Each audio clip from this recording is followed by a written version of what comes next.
nakakadiri yung korupsyon. Kailangan hindi siya maging katanggap-tanggap. I think unfortunately through the years, that's really what's happened. It's become accepted. Naging katanggap-tanggap siya sa atin lahat. And I think all of us are guilty here. I think and I think that's the first step if we want to fix this. Kailangan aminin natin na at some level all of us are guilty here. Hindi ibig sabihin may natanggap tayo.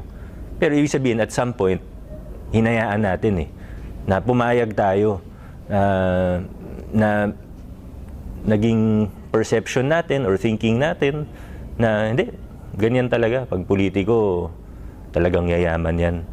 Pagka mayor na, talagang yayaman yan. Ganun talaga.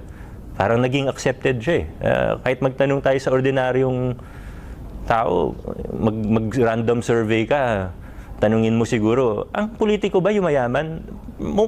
Karamihan sasabihin, oo naging accepted. And I think that's the first step. We have to challenge that thinking.